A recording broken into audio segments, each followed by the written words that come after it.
mbokk yi dal leen ak jàmm si seen xibaar météo taw yu ànd ak dënnu si bët saalum réew mi ak si digg réew mi mooy doon lu gën a fës li ñuy xaarandi lu ko dalee tey su guddi jëm ëllëg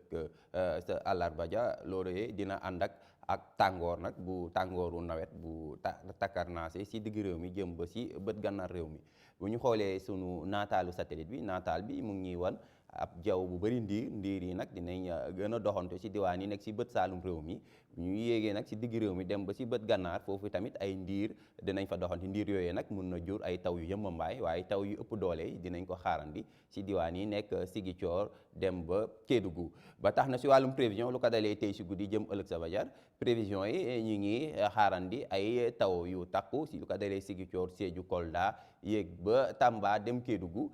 ñu ñëwee si digg réew mi nag foofee dinañ fa xaarandi ay taw yu yëmbambaay lu des si réew mi Mbuur Ndakaaru Thiès Louga dem ba bët gànnaar foofee tamit dinañ fa xaarandi ay ndiir yu takku ndiir yooyee nag mun na jur ay taw yu yëmbambaay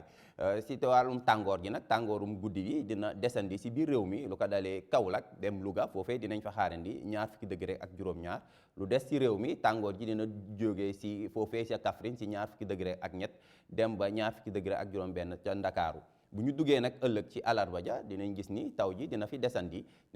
si gox yi nekk si bët Saalum Sigicoor Sédhiou Kolda Tamba dem Kédougou bu ñu yéegee si biir réew mi nag si digg réew mi jëm bët gànnaar foofee ab tekkaaral mooy doon lu gën a fës lu ñu fay xaarandi daanaka ab jant bu fenk lañ fay xaarandi ak ay jaww yu oyof ay ndiir yu oyof yu fay doxantu ba tax na tàngoor ji nag dinañ ko xaarandi si diwaan yi nekk digg réew mi jëm foofee sa Matam Podor Linguère foofee tam ñu ngi fay xaarandi ay tàngoor su takku ndax 40 degré ñu ngi koy xaarandi foofee ca Matam fanweer degré ak juróom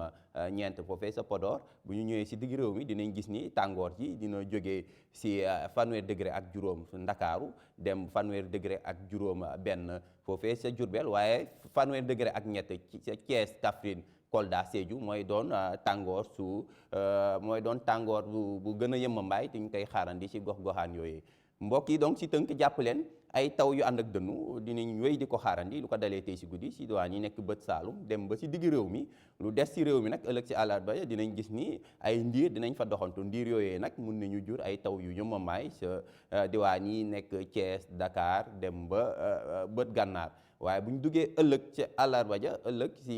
bu ñu fa duggee nañ gis ni ab tekkaaral la ñuy gën a nemmeeku si diwaan yi nekk bët gànnaar ñëw ba si digg réew mi lu dul diwaan yi nekk ca bët Saalum réew mi lu ko dalee Sigicoor dem ba Kédougou foofee dinañ fa xaarandi ay taw yu ànd ak dënnu mbokk yi lii moo fi gënoon fës ci ay xibaar météo ñu ngi leen di jox dig daje ba ëllëg